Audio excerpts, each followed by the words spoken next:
Olá, turma, tudo bem? Vamos dar continuidade hoje ao nosso conteúdo programático. E hoje falaremos sobre conflito aparente da norma penal, certo? Mas o que vem a ser isso? Ora, turma, conflito aparente da norma penal é quando duas ou mais normas vigentes, parecem ser aplicáveis ao mesmo fato.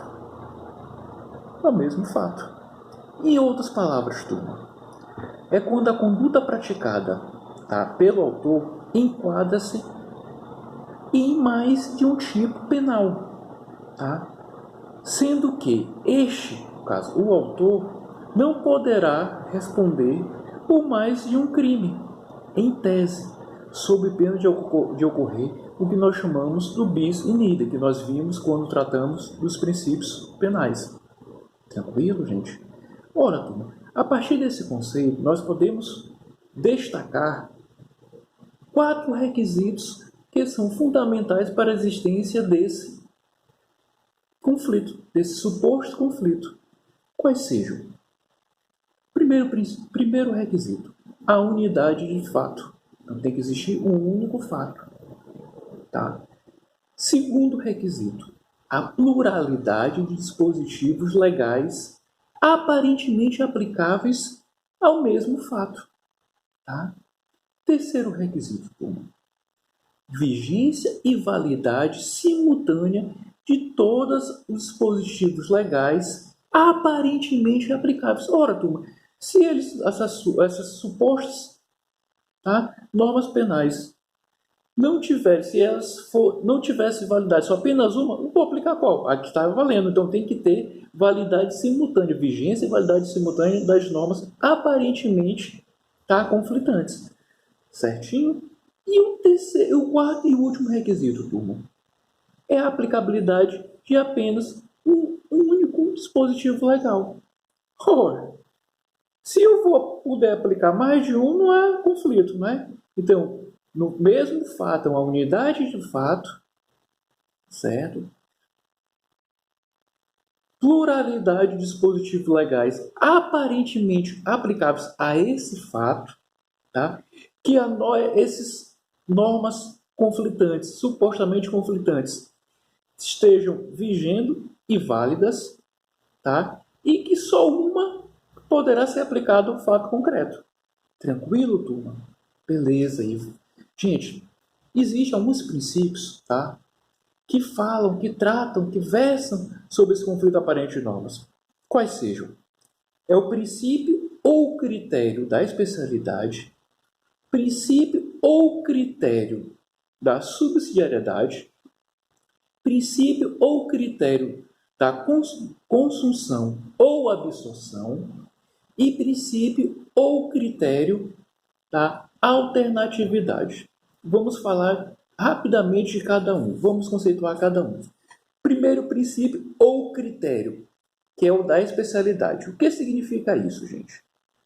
Acontece, quando uma norma especial, quando uma lei especial prevalece em face de uma norma ou de uma lei geral, É o que nós utilizamos no brocado, juiz lex specialis derogati generale. A lei especial derroga a lei geral, Podemos citar como exemplo, gente, aqui o que acontece com o homicídio e o infanticídio.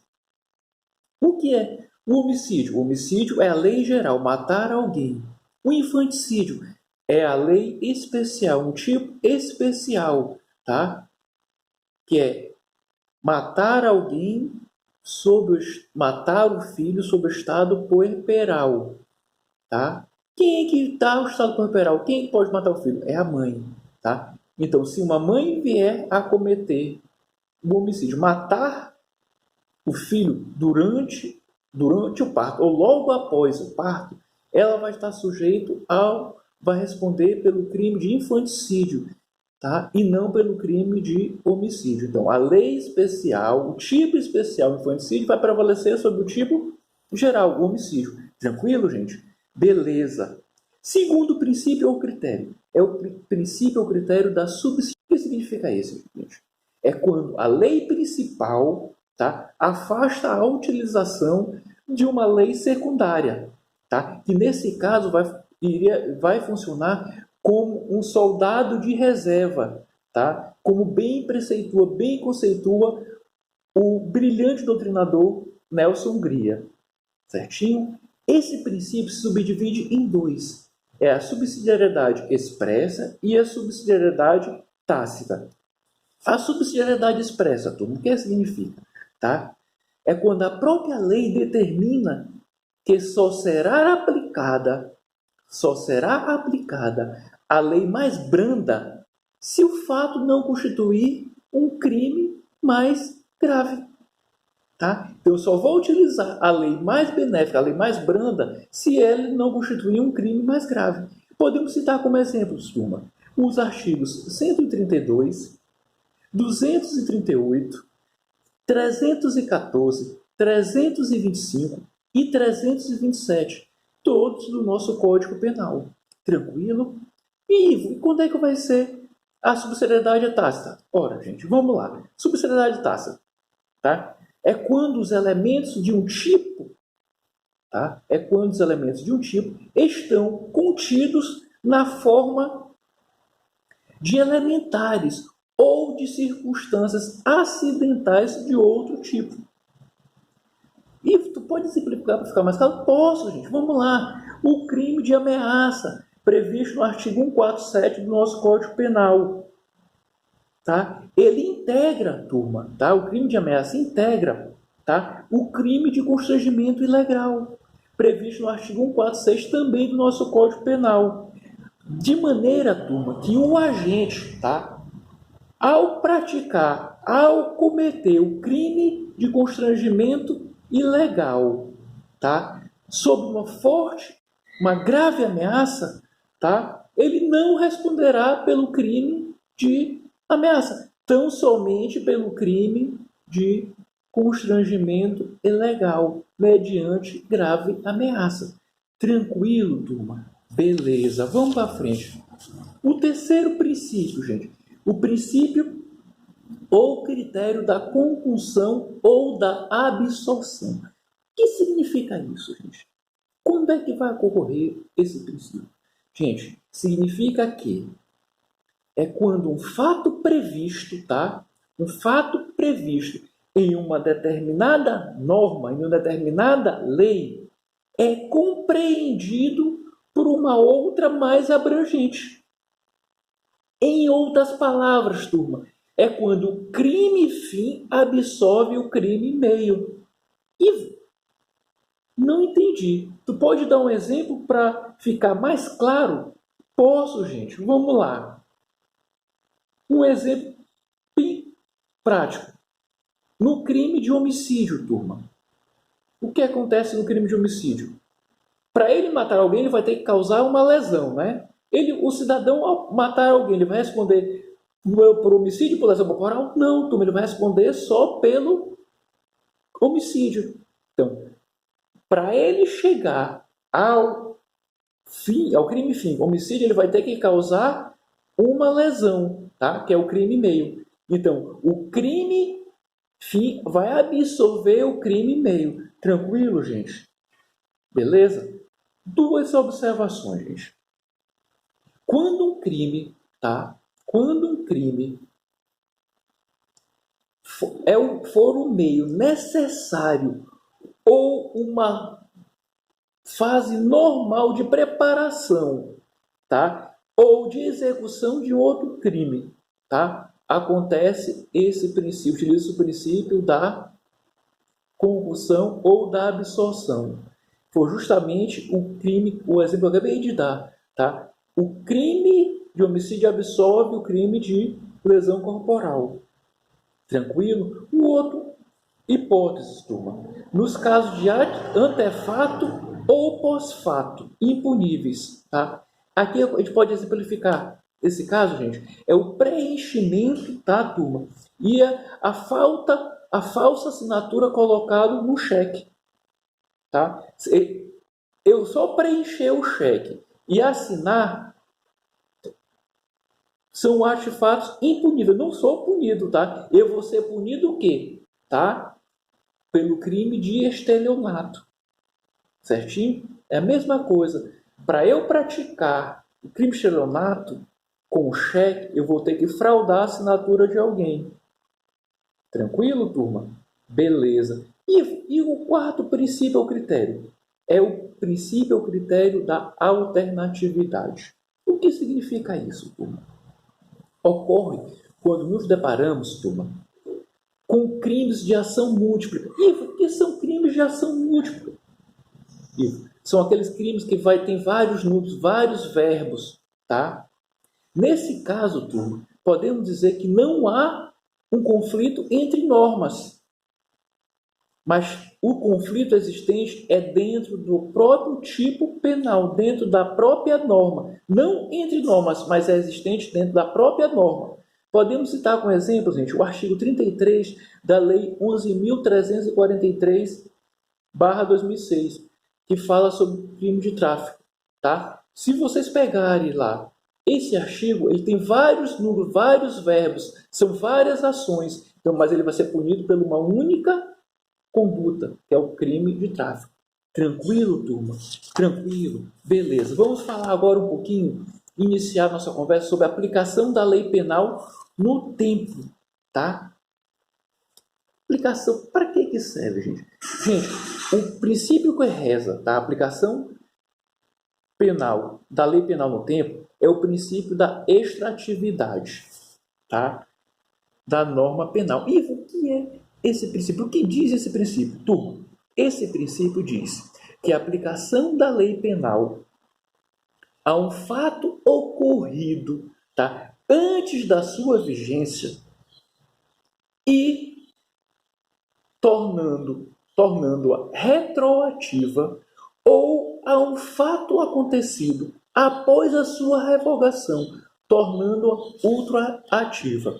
Tá? Então, o que significa, em outras palavras, também? Eu posso utilizar uma lei, tá?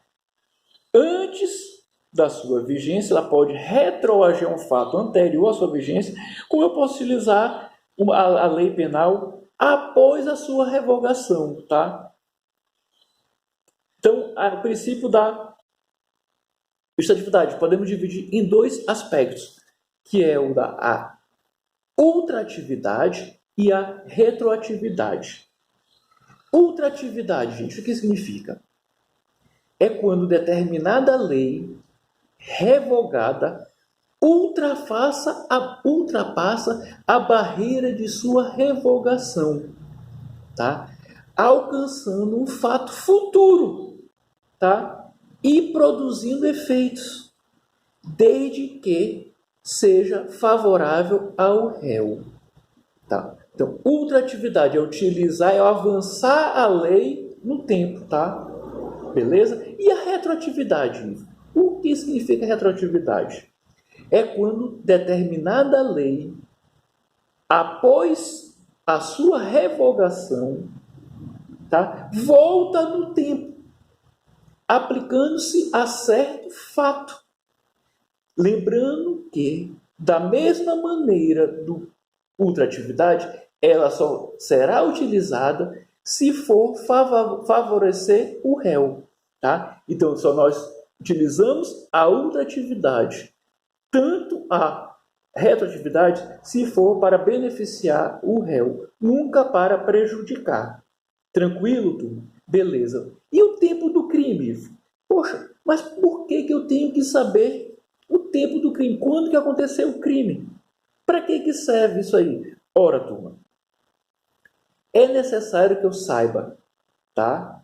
O tempo do crime, ou quando ocorreu o crime, para saber em qual lei eu vou aplicar, tá? Para estabelecer a imputabilidade do sujeito, para que eu possa fixar as circunstâncias do crime, certinho? Então, por isso que é necessário eu saber quando que ocorreu o crime. Existem 3 teorias que falam sobre o tempo do crime, turma, que é a teoria da atividade, a teoria do resultado, ou a teoria mista ou da ubiquidade. Tranquilo? Vamos falar de cada uma. Teoria da atividade. O que significa a teoria da atividade, gente? Para essa teoria, turma, considera-se praticado o crime no momento da conduta, ação ou omissão, ainda que outro seja o momento do resultado. Tá? Então, da atividade. Qual foi praticado o crime? Para a teoria da atividade. É o momento da conduta, o momento da ação ou omissão. É o momento que o cidadão praticou a sua ação ou se omitiu de fazer algo, tá? Independentemente de quando ocorra o resultado. Tranquilo? E a segunda teoria? O que significa? Teoria do resultado. Significa o quê? Diferentemente da atividade, aqui não conta, tá? Para eu saber quando aconteceu o crime, a conduta. O que vai, tá, importar é o resultado. Então, o tempo do crime ocorreu quando acontecer o resultado.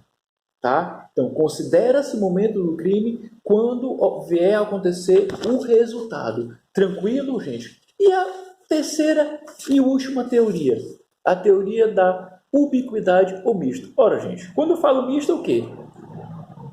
Vai envolver as duas anteriores, a atividade e o resultado. É isso mesmo, turma. Então, para essa teoria, tá? Para a teoria da ubiquidade ou mista, considera-se, tá, o momento do crime quando ocorrer a conduta, a ação ou omissão, ou quando ocorrer o resultado. Tanto faz, tá? O crime considera-se praticado ou quando ocorreu a conduta ou quando ocorreu o resultado. Tranquilo, turma? Aí você pode perguntar, Ivo, e o nosso Código Penal adotou qual teoria?